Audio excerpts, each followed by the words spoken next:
I'll start recording. Wonderful. I've got the music ready. Oh, well, Which is a I'm ready to rarity go when these you guys days. are. I'm ready. I'm ready. Let's get this show on the road.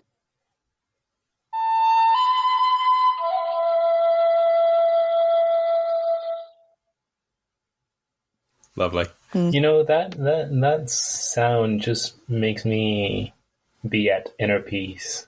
Ah, Yeah, this is somehow similar to my sessions with my therapist, as in they always make me feel good. Do they play that music as well to begin the session?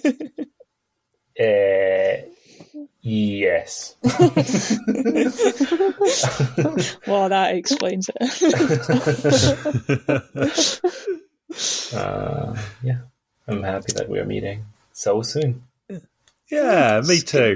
I think, as stated before, we should aim for once a day. Yeah. But if we don't quite manage that, then once every 3 or 4 days will do. Yeah.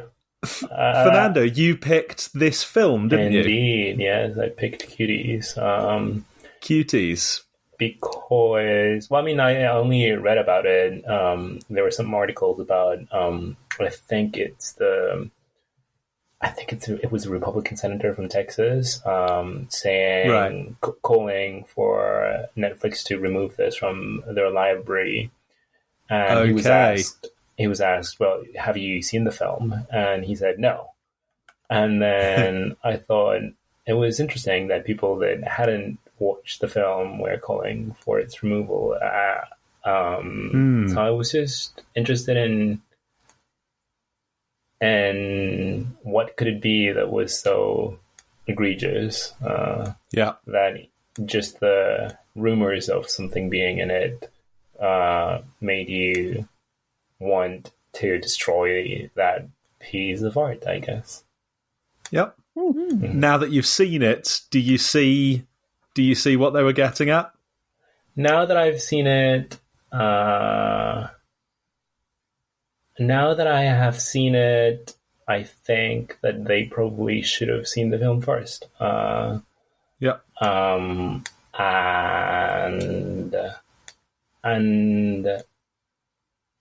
yeah, now that I've seen it, I kind of, I've always seen the argument for its removal. However, I just now more strongly disagree with that. I don't think that there was anything wrong with this film. Ooh. Okay.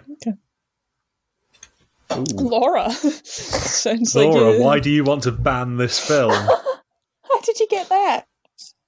No, I didn't get that at all. What do you think of the film? That is how I feel.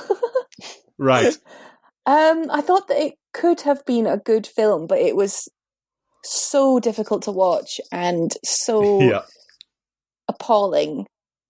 Just the bits that obviously we're talking about, which are the horrendous scenes of children being sexualized. And I fully understand that it was trying to critique that, but I think it indulged in it so much that it stopped being a critique and it just became gross. It was just horrible. Like, it just made me so uncomfortable. Yeah. But perhaps I'm just too British, but I just found it so hard to watch, which is a shame because, again, I thought it could have been a really nice coming of age film that sort of ruined itself by doing the thing that it was meant to be against. Yeah, okay. Those are my thoughts. I can kind of see that. It was a tough watch. I have to say that a lot of scenes I was watching like through in between my fingers as I just cringed for what felt like hours at a time. Claire, what did you think? I thought it was very difficult to watch. Yeah. I agree with that entirely. I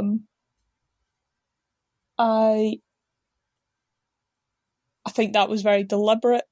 And I think that it was supposed to be extreme. It was supposed to disgust you.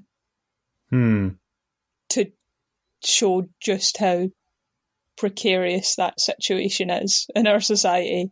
I think it was a an exaggeration of society to make us assess just what's going on in the world. And it was very difficult to watch, but I think it deserves to exist and it deserves to be watched. Okay. How about you? I'm somewhere between you and Laura. I also think it had a real point to make, and I thought it made that point really well. And probably out of the scenes of the very sexualized dance routines that the 11-year-olds were doing, half as much screen time would have been plenty. A quarter as much screen time would have made the point. And yeah, I wonder if they just had to put so much of it in there. However, I think probably it was a decision that did rub in the point a bit more, and I don't think it became the thing it was trying to critique. Okay. Yeah, it was everything that was on there, whether it was 2 minutes of horrendous sexual scenes or 15 or 20 minutes, as it probably was, that was all still in context and was making the point. And it had a lot more going for it than just that. I assume, so for Fernando, I assume it was the sexualized dancing done by children that this senator was objecting to. Well, I'm not sure if the if the dancing itself, but yeah, I think that it was that he had just seen the marketing for the film, and I think some of the billboards might have. I think it was his opinion that some of the billboards were, sexualizing children. Okay. So I don't think that it was, the dancing in particular. It was just, I think he was just aware of the marketing. Okay. Oh no, I hadn't seen any of the marketing. That's something you can. It is possible to get wrong. I think a lot of it was people saying this is child porn. It should not be legal to show this. Right. That's certainly what a lot of the social media response that I saw. So yeah, it was presumably the scenes with them dancing. Well, yeah, gotta be, right. Which I think it would be a bit strong to call it porn, wouldn't it? Also, I don't think that people or everyone would agree with that description. I think that they tend to shy away from calling it child pornography because it somehow suggests that it is okay, given that pornography itself is not illegal. I think they call it something else. I've seen hypersexualization of children. That's a phrase I've seen. Is that not it? I remember sending you a podcast about, a podcast from the New York Times that talked about precisely, what I will incorrectly call child pornography, but they use the correct term over there. So right now I can't remember the term. I know that I can find out what the term that they use. In fact, I'll probably try and go through through our chat to see if I can find it, but maybe we can continue talking about it while I look for it. Was that after we'd watched Leon that we were talking about that? What was the context for you talking to us about that? Oh, I generally cannot remember, but I just remember that it had to do with something that we were discussing. Hence, I shared it on the group chat. Yes. Trying to think of other French-made films about children discovering their sexuality too early, and that seems one. Yeah. So, Laura, very uncomfortable watch. Yes. And you thought they took it too far? I do. I think it's an interesting topic to explore. Like, I think it does have a really worthy message about this happening to children. Like, it's a subject matter that's definitely overlooked and is worth exploring. Yeah. I just thought that the way that they did it, the way that the camera specifically, stop it. The camera was relentless, wasn't it? It was really just, it was mimicking the exact, like, I do understand why they did it that way. It was mimicking the way that they would do those, like, overly sexualized music videos and things like that. But I don't know, the fact that it was real children, I wondered if you could have done the same thing, just showing them doing that dancing and mimicking those moves without having the camera objectify them so horrendously.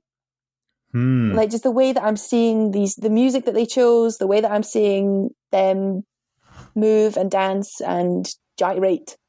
Yeah. I was just like, this is just too much for me, to be honest. It's so hard, isn't it? Because they don't even know what they're doing. Yeah. Like, they're just copying a movement to some. Yeah, it was awful. I think they had to do it though.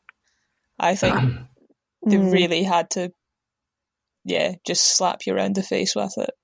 Because I already find it uncomfortable watching, like, adult music videos, which is what most of them are. Yeah. So, yeah, it was really, really hard. So I found the link. I shared it with you on the 20th of May. Okay. And I think that the term that they use is simply child sexual abuse imagery. Okay. And I think that the reason, one of the reasons that certain, I guess, the police officers were willing to talk to the New York Times is because they precisely used the correct language. They, meaning they did not say child pornography. Okay. And sorry, the context of that was that the term child pornography is not strong enough. Well, it's also misleading. They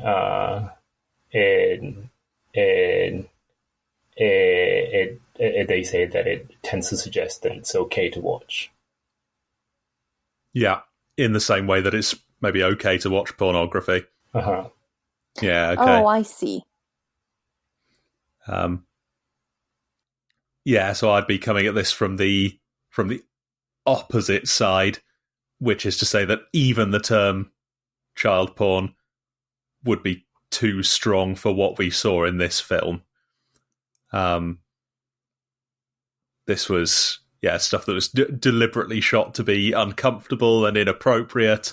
But I don't know if anyone's suggesting the film itself should be classified as pornography or as sexual abuse imagery. Yeah,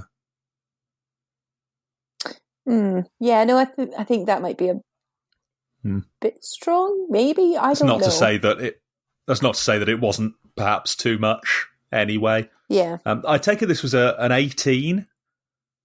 Oh, I don't know. What was the rating of this film? It's bloody French. Everyone could probably see it. Do age ratings exist for films anymore? I don't know. They're all I on think Netflix, they do, aren't they? So yeah, they're on Netflix, but I think they still have to rate them somehow. But it would seem bizarre, wouldn't it? It's a 15 in the UK. It's a 15 in the UK. That's probably fair. But it's about 11-year-olds. Yeah, that's the weird one. So, I mean, we get 15s and 18s in this country when there's, like, violence, even if it has, like, a child in it, and stuff like Leon the Professional. We have child actors who are too young to go and see their own films.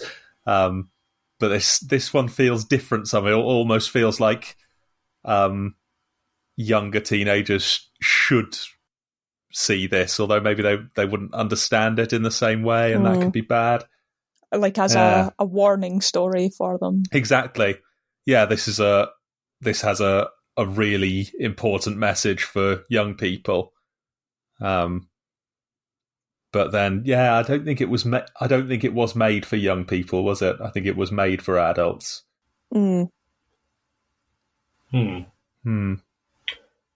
Yes, I think the point is that we are failing young people. So if the young people watch it, they're just going to be like, we're being failed. If they take that away from it, either that or they're going to be like... I guess that's one thing, is that it wouldn't seem as inappropriate to them, right? Like, you can think back to when you're 15, you're attracted to other 15-year-olds, aren't you? Or even younger.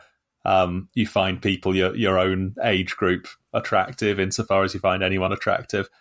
Maybe you just wouldn't get that revulsion that we suffered through. Yeah, I wonder. Don't know any children. Yeah.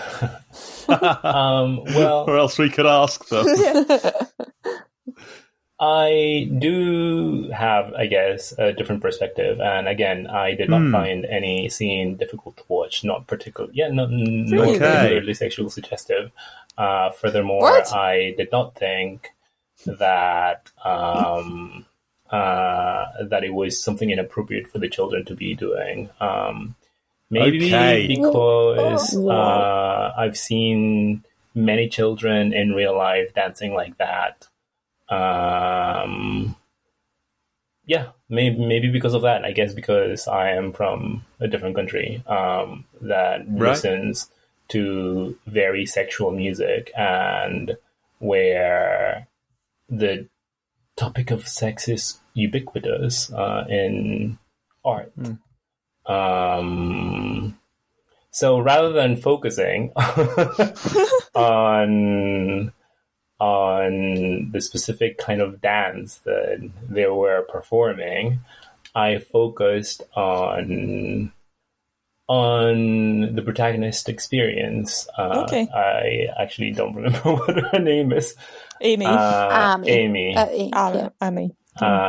Amy. And I thought it was interesting because I believe this film tells a story that has been told several times before. In the sense that someone tries to live a life that is not for them, maybe not at that time. Maybe it's not that it's not for them, not that it can't be for them, but maybe they're just not ready then, and they're just trying to imitate, I guess, their cool friends, and they go and do things that they normally would not do, and they end up being a person different from what they currently are, and then they see that they can't actually live with this facade, and they realize, no, wait, actually, this is not my personality. Even though it would perhaps appear that I might be happier with this other set of people, with the set of people that I think are cool, actually, I'm happier if I do the things that I normally do with my family. So just, it very much reminded me of, Where the Wild Things Are.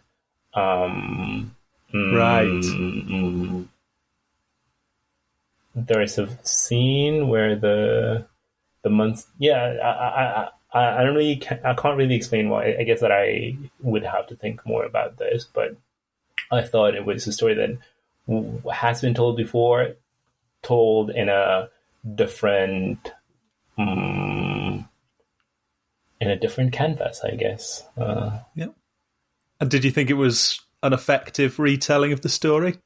An effective retelling. Well, first of all, I did not think that the film was very good. Okay. Did I think that it was an effective retelling of the story? I guess I did not think that the film was very good. And, well, once again, I would like to quote the preface of the picture of Dorian Gray, which says that.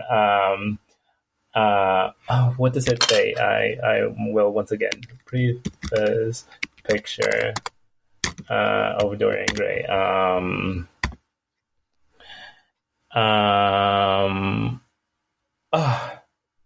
Is this the corruption of something innocent? No. Is unpleasant without being charming. No, like I mean, I'm not. Yeah, it does say that, but I'm not trying to. I'm not trying to quote that part. It just. Well, basically, it's somehow long. I'm not going to read it all. It's just basically saying that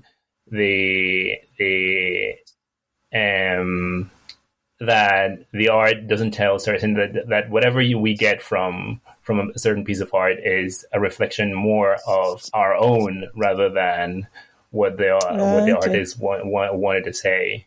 Okay. And I think that is more or less what is happening right now. I think that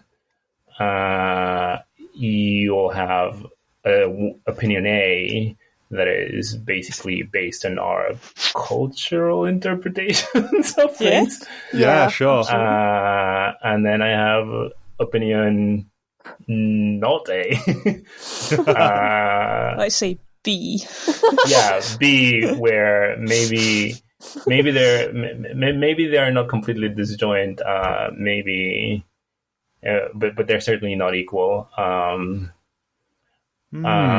And I think that it basically just reflects more how we think of those things than what it actually is saying. That's really interesting. Yep.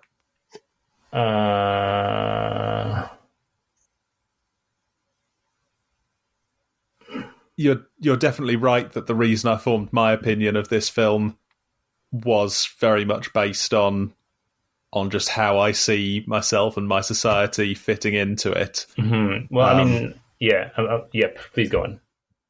And that was what made me, and I think probably the other two, very uncomfortable. Yeah. And yeah, maybe there is just a difference if you're from somewhere that treats sex differently. Yeah, I think my problem with that, let me see, I don't know, I'm all about cultural relativism. Like, we can't just view things through our own lens and expect everyone to fall into line with that. But at the same time, it's very difficult to take off that way of viewing things, isn't it?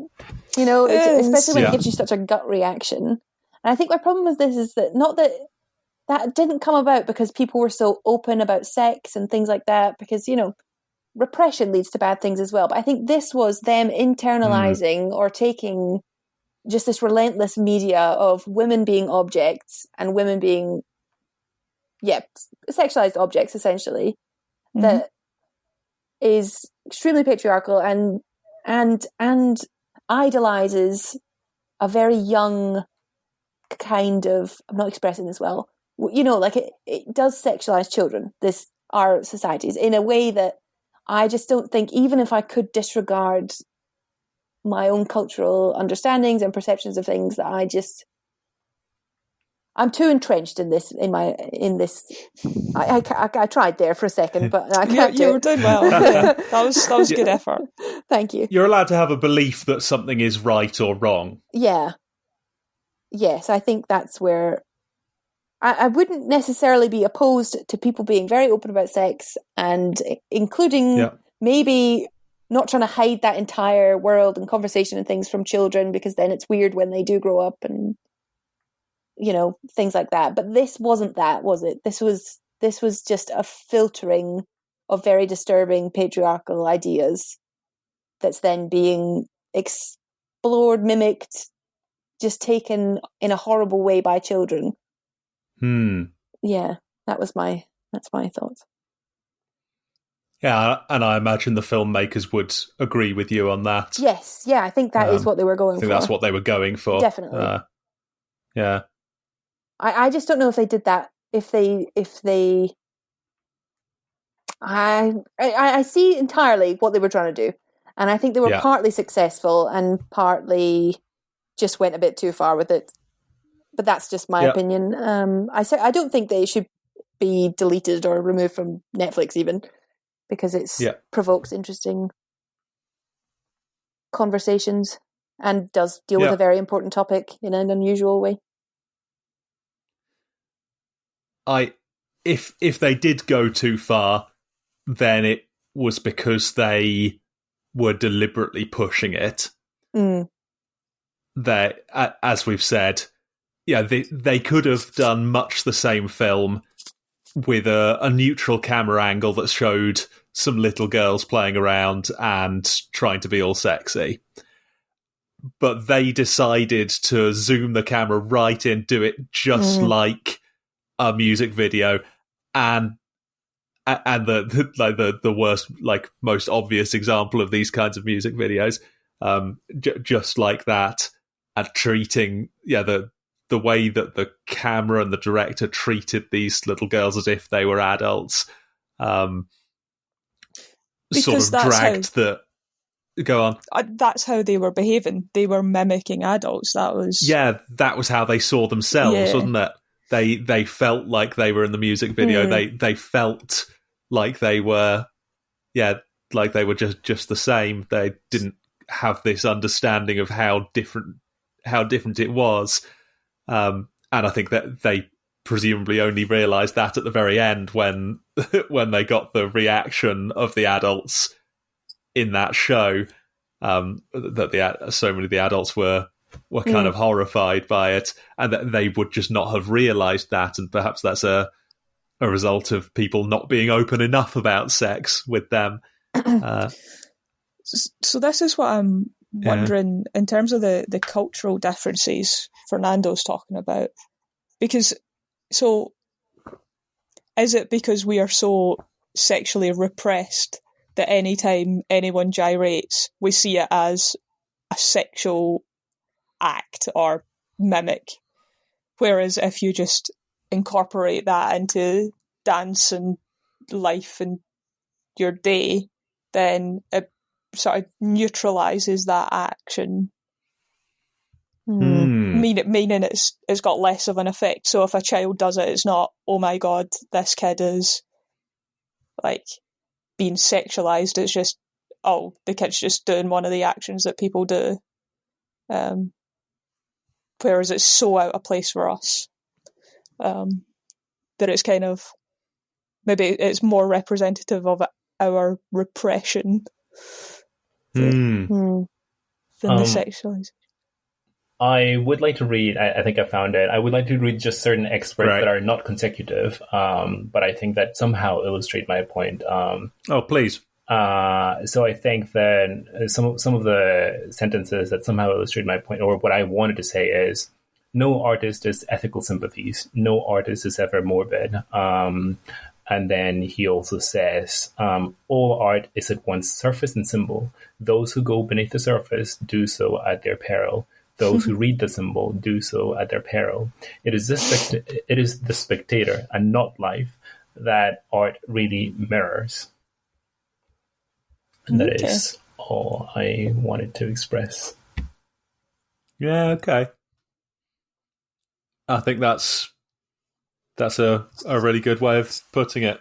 So thank you, Oscar Wilde. He was all right at this stuff, wasn't he? Yeah, he knew a bit about art, didn't he? That measures up with what Claire was saying, doesn't it? Yeah, roughly. I think he was a bit more eloquent about it. I very strongly identify with interpreting symbols at our peril. I think that's the theme of this the theme of this bloody film club, isn't it? That should be our tagline. It should be. Oh my god, we've got a new motto. Interpret symbols at your own peril. However, I do see the point that maybe some people, well, evidently some people, Laura. then this is something that children should not be encouraged to do. And I wonder if this is something that children should not be encouraged to, or if this is something that should be encouraged to be more, that we should encourage everyone to be more familiar with.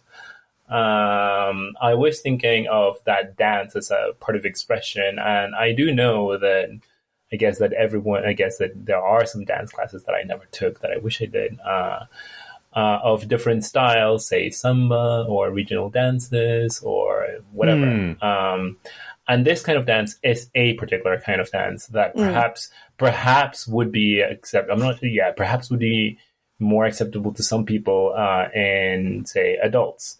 And I just don't see how, if this is some kind of dance, it would not be acceptable for children.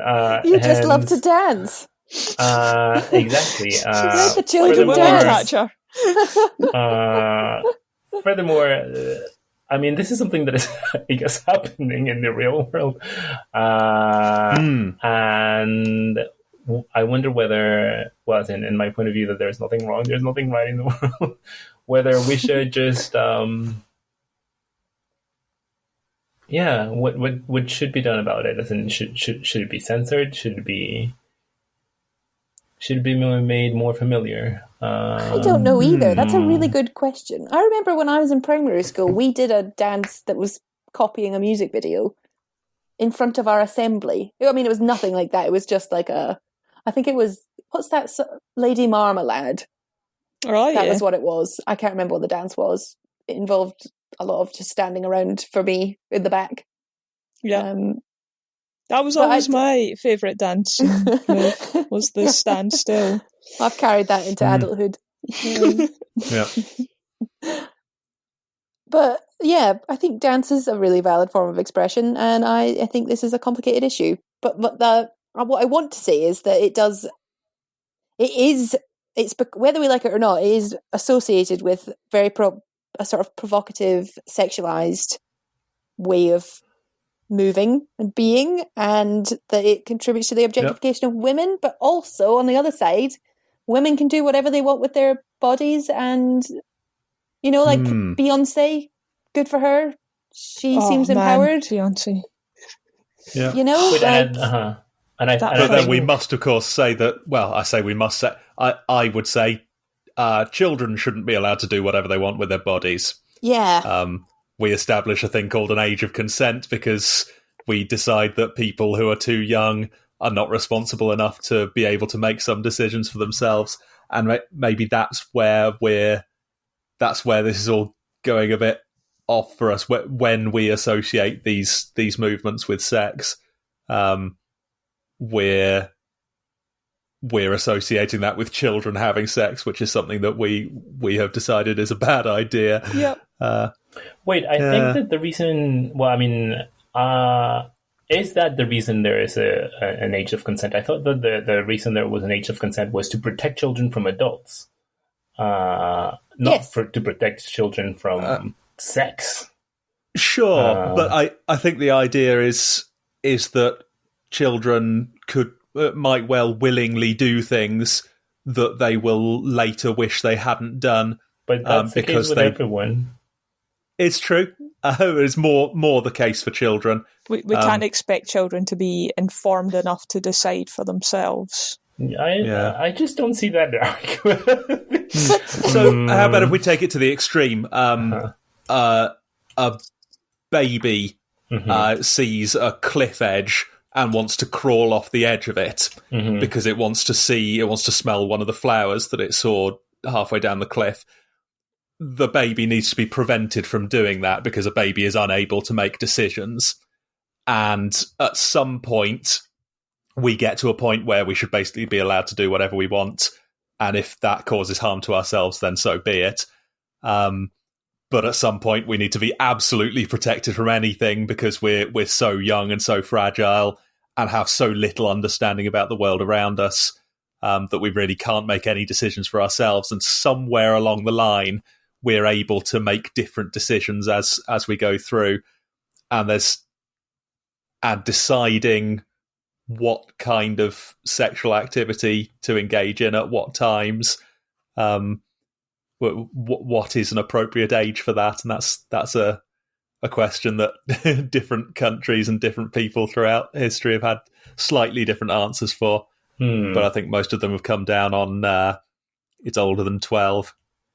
Well, I don't really see what is the extreme version of the point that you were trying to make. I think that we should always be careful, as in whether it's a baby or an adult. If we see someone that might fall, we should protect them. Be it a baby or be it is not because I see an adult running into a cliff and will I do nothing. I will try to save him if I believe that he is in danger. But I also don't think that we should restrict people's lives just because we think of them as being less able to do something. Especially because I don't think of children as children. I don't think that I disagree with the idea that I think of children as little adults, that they are basically capable of doing the same decisions that I can, and they are doing it with the best way. Their best understanding of the world, which is basically what we all do all the time. Yeah, okay. So, for instance, consent laws, Fernando. But it sounded like you were still kind of for them because there's an acknowledgement that children could be taken advantage of or need protecting from. Well, slightly older. Is that, or am I wrong? Well, I mean, I think that ultimately we'll need to have laws, right? We'll need to have laws because we live in a society. So I guess that I'm glad that we have them. But my perhaps controversial, and I do see that many adults have a tendency to abuse children, which is why I guess I'm happy that there are consent laws. But I disagree with consent laws in the sense that I believe that if a child that has reached sexual maturity, I think that he should be able to make the decision to have sex with whomever he wants. Okay, fair enough. It might be extremely awkward if he does it with an adult. I hope he doesn't. But if he wants to have sex with someone his age, then he should do it. Well, they should do it. Oh, yep. I don't know. I think the point is, though, if it was a mistake, as an adult, if you sleep with someone that you later realize you were uncomfortable with or you didn't, well, that's terrible enough. But that you kind of have more ways of coping. I don't know. This is a tricky, I don't like. So it's difficult with teenagers. So, like, teenagers' brains go through, like, a very, very physical, chemical change. And so they might have reached sexual maturity, but they've not settled on a process of decision making. So they'll go through a phase of fight or flight. That's why, when 14-year-olds break up, it is the end of the world. It's just because they're going through so many chemical processes that they basically function without frontal lobes for a while. And so making emotional decisions is not something they can do in the same way an adult can. Or that the stage at which they become able to make the decisions that an adult would make is different for each child. And so, there's no way to know that decision is not based on some transient change that's going on in their brain and something that is ultimately wrong for them, but they were not in a position to make that decision. Basically teenagers are idiots is my point. Bloody teenagers. It's not just about the basic hormonal changes that make you sexually mature. There are other changes that you go through as an older child. Brains are weird, aren't they? They're messed up. It's like being a 2-year-old again when you sort of go through that phase. and it's that adapting from like being suckled, from being like attached to your mother, happens when you're like 1 or 2, but then you reach adulthood in your teenage years. I watched a lot of Man United and Portugal playing for Cristiano Ronaldo when I was 14. Yeah. And that's how I processed those changes. Yeah. Yep, he is an attractive man. He certainly was to 14-year-old Laura. He is quite repulsive to 28-year-old Laura. Isn't it good that there were laws here to stop you from sleeping with Cristiano Ronaldo? That was the only thing stopping her.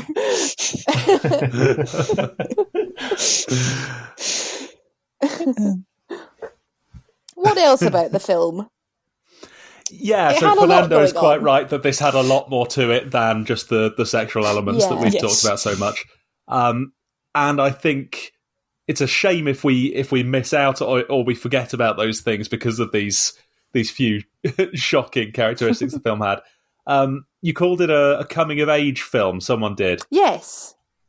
Laura. Classic coming-of-age film. Yep, I agree with that. Yep. Me too.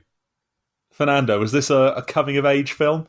More or less, yeah. Perhaps if coming of age means realizing that you have say in your decisions. Yeah, okay.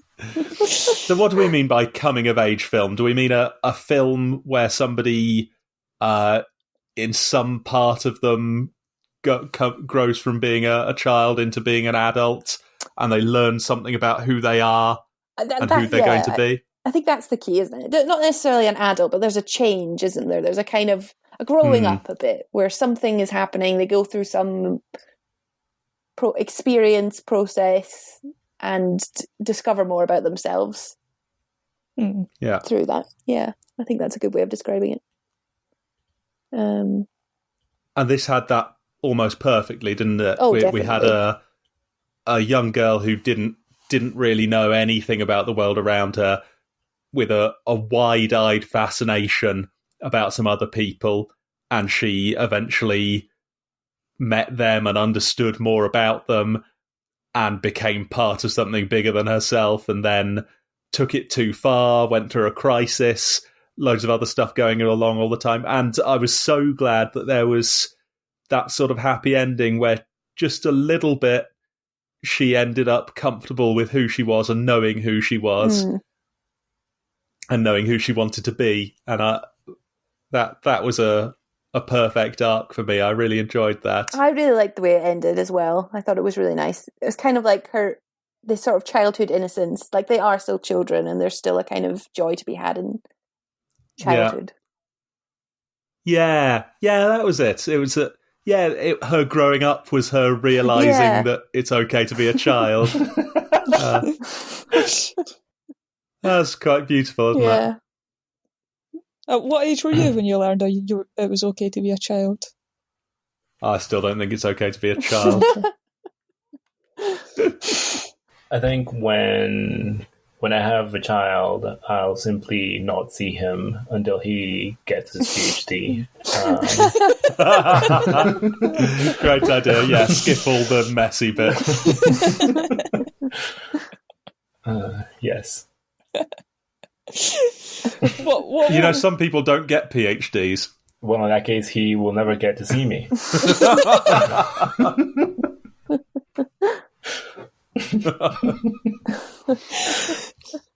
What if he wants to see you, though? Well, he'll receive a letter saying, if you want to see me, you'll have to complete your PhD degree, and your graduation prize will be to meet me. Yeah. Wow. In the meantime, have fun. And work hard. Yeah. None of us worked hard, Claire. I think the alternative is working smart, and I certainly didn't do that. I worked very hard 2 weeks a year. Yeah, me too. Working 14 hours a day, 7 days a week, 2 weeks a year.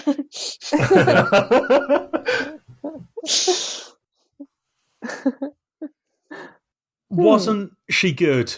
The actor who played Amy. Yes, I thought they were They were really good. Yeah, a lot of good performances. She in particular stood out for me, though. She was so convincing and so likable as well. Yeah, I found that, definitely. They really picked the right. It was a good. I saw a tweet the other day that was like, I've never seen a comfortably good child actor performance. And when I saw it, I tried to think, and I was like, you know what? I bloody agree with that. There are no good child actors. And then I watched this, and I was like, you know what? Actually, maybe they can act.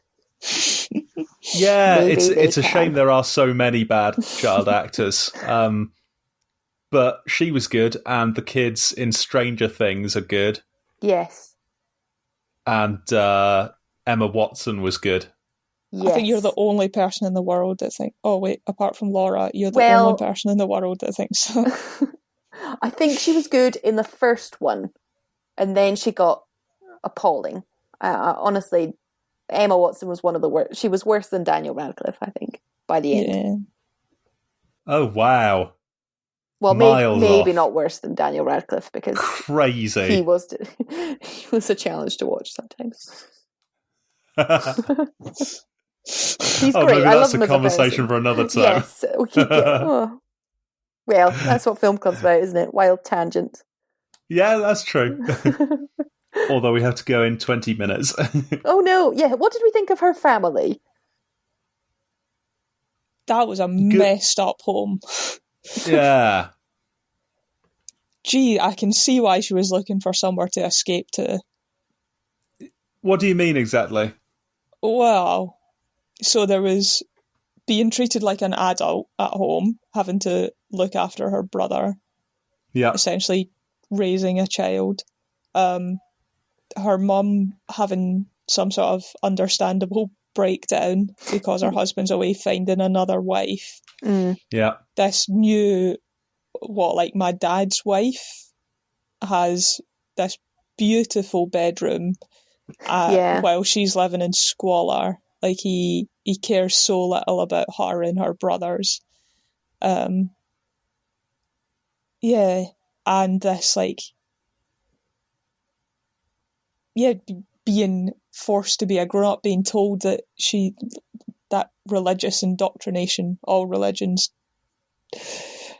risky, but being told that you're a woman and you have to serve your husband and serve men and you're going to go to hell because women are innately evil. Oh my God, I would want out of that. I'd want somewhere else to be. I'd want some other group of people to like me. Yeah, you'd watch Nicki Minaj videos underneath your robe.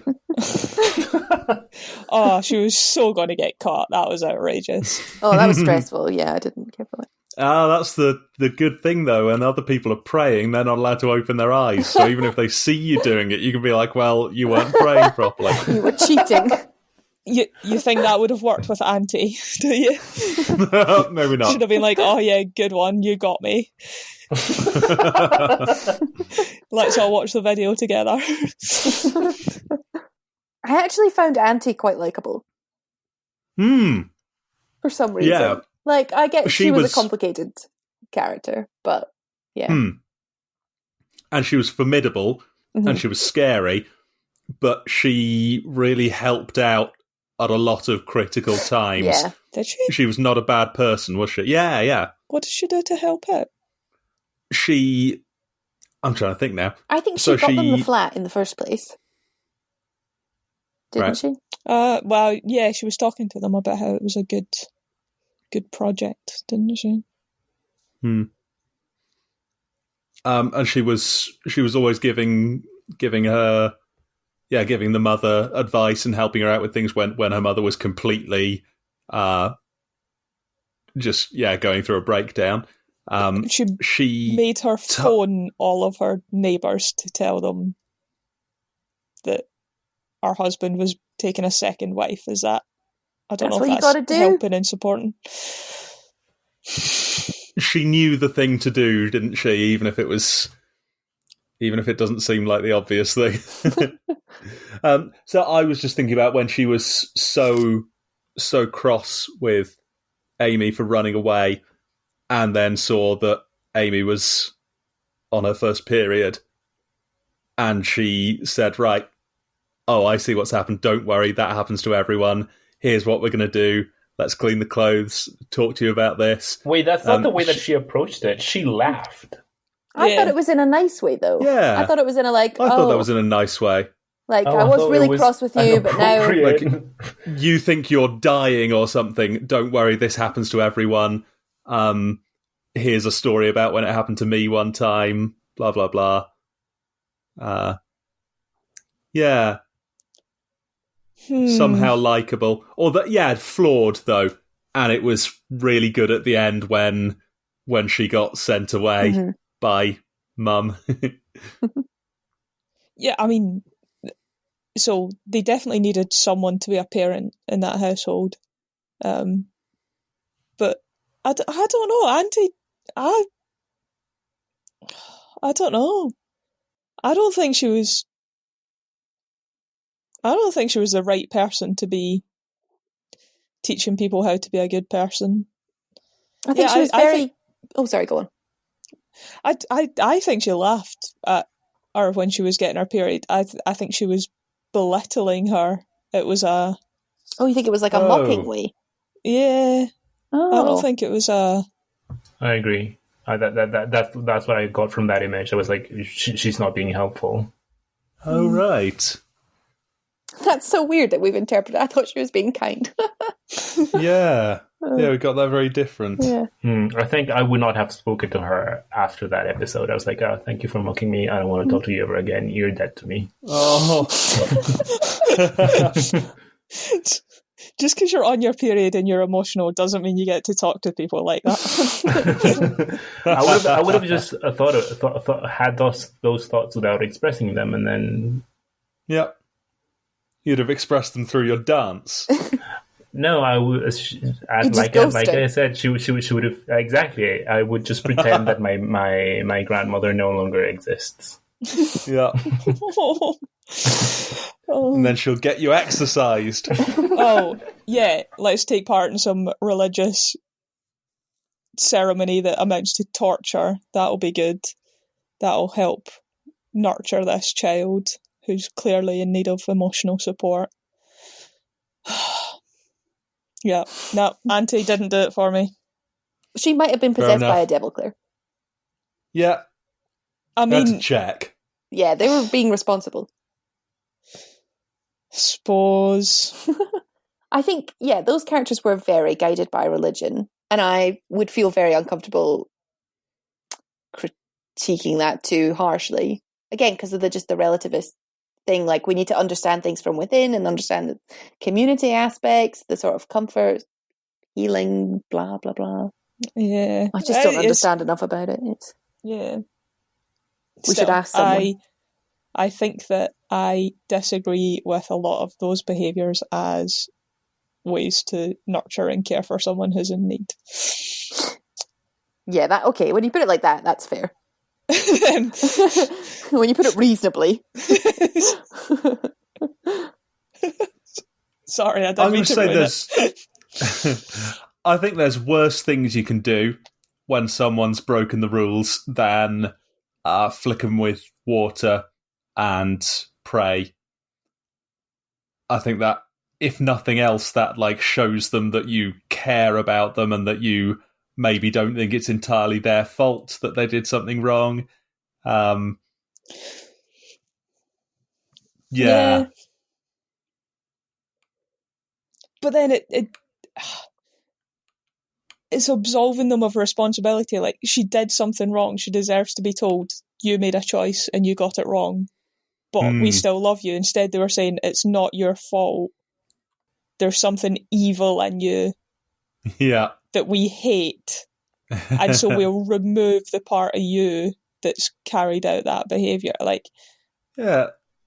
When you put it like that, it sounds bad. But if you put it as they were offering her salvation, that they were offering her the chance to they were not going to carry around hatred for her for the rest of anyone's life. But they weren't giving her a chance to redeem herself. I wonder. Like, she deserved the opportunity to improve, and instead they were using some external force to fix her when the change had to come from her. Yeah, okay. I suppose that's just not the way they saw it. Yeah, I suppose. Again, we can't take off our cultural blinders. Well, so we can difficult. to some extent. Like, we need to respect people's religious points of view and stuff like that, but also flicking someone with water because they were out dancing. That, like, it is kind of nonsense, right? Like that. It was a decision that she made, and all of these things are decisions that people made. I'm going to go so far as to say that nobody has ever been possessed by a demon, and that demons don't exist. What? And that there's a lot of evidence for this. I disagree. And well, that's definitely going to take more than the next 10 minutes to discuss. So some things are not social constructs. Some things are demons either exist or they don't. And one of those things is definitely true, and one of them's definitely wrong. And we need to try and establish what the facts are, rather than... Which I'm kind of arguing against what I was arguing about a second ago, because I was saying that this is not the worst thing they could have done to her, and maybe that's not an entirely terrible way of treating her, is trying to exorcise the demon from her. But I think also probably a very ineffective way of treating her. And maybe trying to understand her as a person would be more useful, whatever background she's from. Have you never seen Most Haunted House in Britain? Yes, I've seen people looking into a camera going, I can feel it. I can feel a voice. And it's a disaster. Well, I've also watched a number of episodes in which they never caught a ghost on camera, because no one has ever caught a ghost on camera, and everyone has a camera on them all the time and has had for the last 10 years, and still no one's ever caught a ghost on camera. Sorry, what are you trying to say? I'm trying to say that ghosts don't exist. We'll just have to agree to disagree. I don't think we do have to do that, but I think we can agree to not just... We do have to talk about the film. So that was it was interesting how I thought it was good that they didn't rub in the whole religion thing too much either. That this could have been made into a film about immigration and religion and race and anything, and as it was just a part of, everybody's from some background, and hers is a Muslim family from Cameroon, Senegal. Senegal. Yeah. Senegal. Why am I saying Cameroon? It's just around the corner, isn't it? Yeah. Yes. They made that Hungarian a Michael. part of her back. Exactly. Oh god, yeah. This is you need the Peters projection or whatever, don't you? You see that's like so far away. Country. Yes, they didn't make this a film about her background. They made that a part of the background of who she was. Yeah, it could have been, and it was almost an interesting part as well. I feel like some films they would have dragged that out and made that be the whole film, and that would have been less interesting than what we got, which was a really nice aspect, a really interesting aspect of a bigger story. Yeah, I agree. Definitely, it was a good layer. Also nice that we had a character called Ishmael, which makes the assigning characters to Moby Dick a lot easier. Which was good of them. Doing our job for us. Yeah. Oh my God, Senegal and Cameroon are so far away from each other. Oh no. That how embarrassing. So I'm still going to say they're francophone countries in sort of central, halfway up Africa. Not central, but not north, not south Africa. So there's a characteristic similarity, but they are not close together. Looking at this map, I think we're talking sort of London to Istanbul kind of distance. Yep. So for the record, so that was from Senegal. When I said Hungary. Yeah, Hungary was about halfway. Africa is so big. Yeah. Brilliant stuff. What were we talking about? Sort of religious and cultural backgrounds being another goal there. I feel like there are probably more nuances there to explore, but that ain't our film club. No, I'm sorry. I think we do a good job. We don't do too badly, do we? Do we have any comments on the anthropomorphizing of the dress? Having it bleed and things like that? Oh, yeah. Oh, symbolism times 100. Do we have the bell? Yeah. You should really keep it to hand at all times, just in case. I thought it was at hand. Where is it? It was always at hand. It was just next to me. Beautiful. So the dress, which was white and gold, and was it? What? I thought it was blue. Oh yeah, sorry, it was blue and black. You got me. You got me good.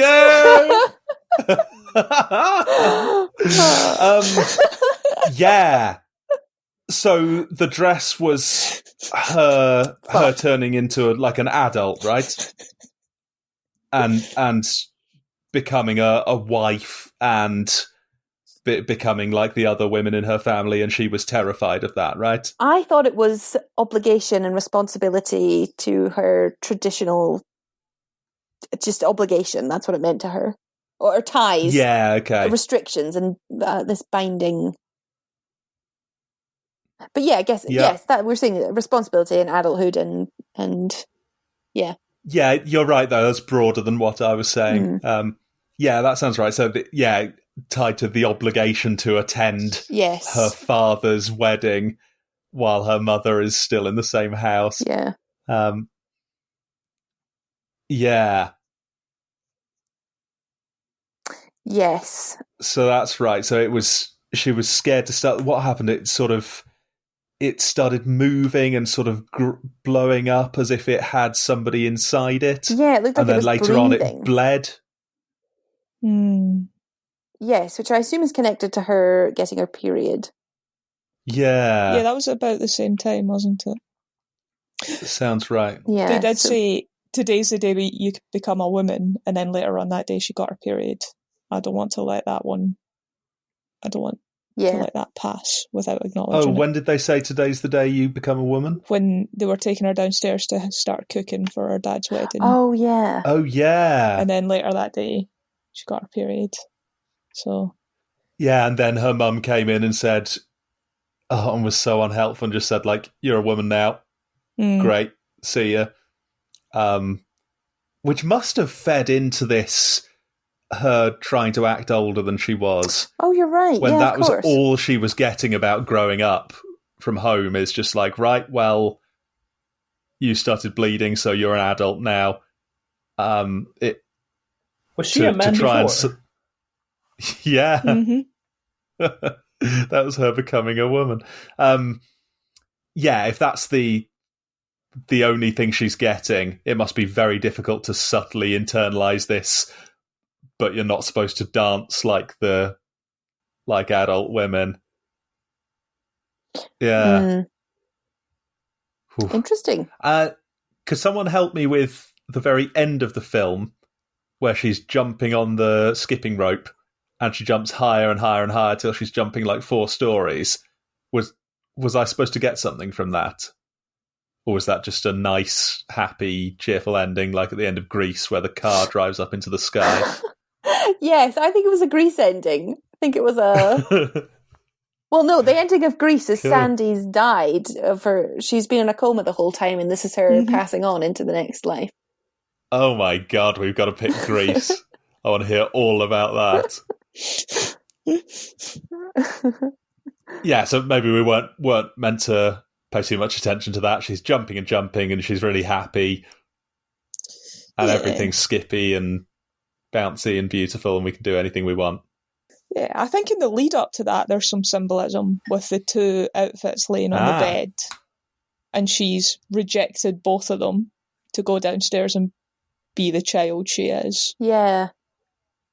Oh, has she got her skimpy dancing outfit and her going to her dad's wedding outfit both next to each other on the bed? Yeah. Yeah, they're both laid out. And then she walks downstairs dressed in fairly neutral clothing. Yep. Happy medium. Yep. Red and white. I think that statement of "you're a woman now" gives a different meaning to the phrase "all men are created equal." I think that can be appended by "all men are created equal," then some become women once they bleed. You've lost me. Yep. I'm confused. That's okay though. I don't need to understand everything.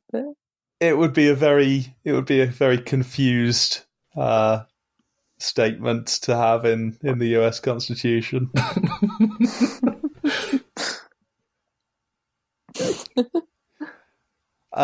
Connection to the last film, which was Charade. Oh yeah. And I think, like last time, we can't just have it set in France.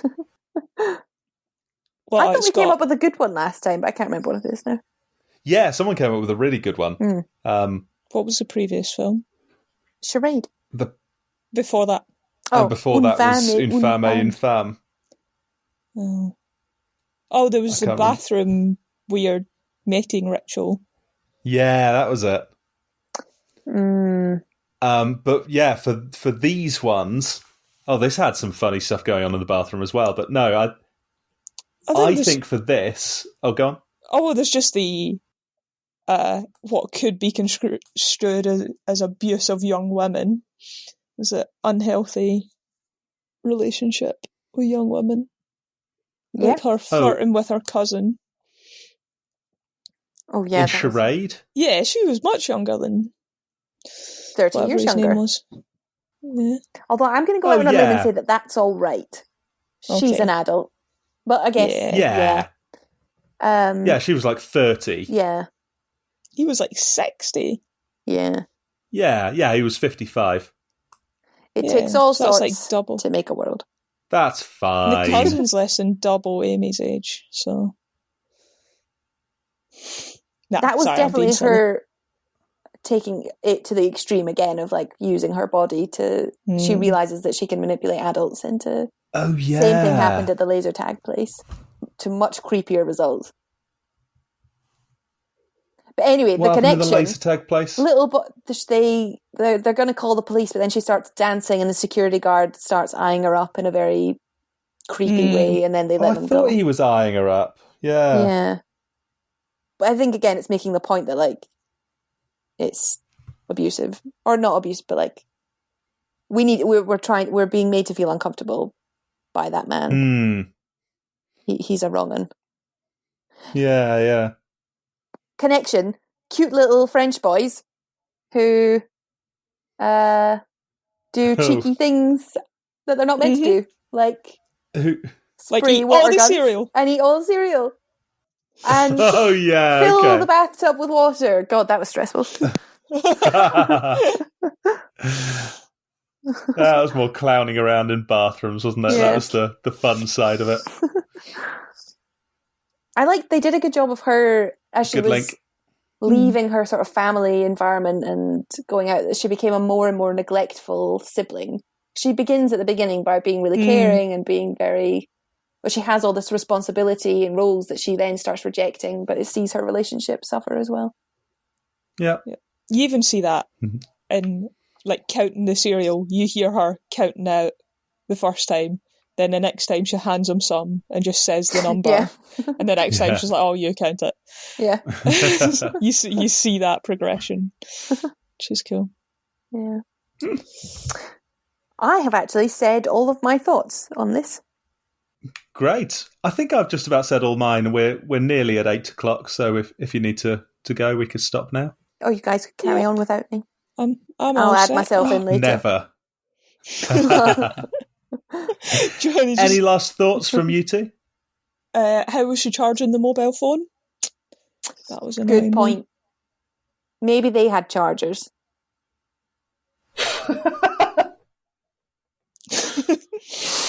Yeah. I know. That's my last thought. That's how I'd like to be remembered. That's your best one yet.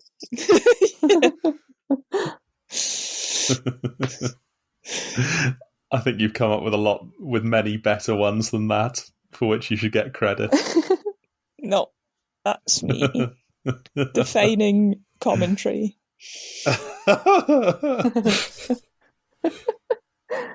Yeah. How did her hair change between scenes? Fernando?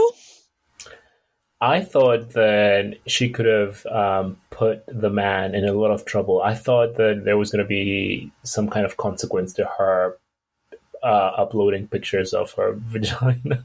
I thought that was going to go somewhere. I thought that he was going to be accused of child abuse. Yeah, if he'd been found with that image on his phone. Yeah. That was so scary. Mm-hmm. I think, in reality, probably the same thing would have happened, which is he would have got his phone back after weeks of not having it, would have gone through everything, uninstalled apps, look at all the photos, delete them all, see that one, delete it immediately, end of story. Which I guess is what happened. But yeah, it was a weird one. Shall we play the music? I'm going to have I'm ready to. Great. Yeah. Okie dokie. Oh, but got to turn the sound up. Free bloody time. What's that? Done. Well, thank you all. Thanks for picking it, Fernando. I'm glad that I've seen it now, because I understand. Yeah, hell of a pick. Yeah. Oh, excellent. Excellent Thank you for having this interesting discussion. Yeah. Very interesting. Very good. Do you have the fourth pick, Claire? I do. Yes. The 1962 version of The Manchurian Candidate. The Manchurian Candidate. Okay. I will forget that. Yeah. Brilliant. I will text it to the text. Excellent. Right, I'm going to run.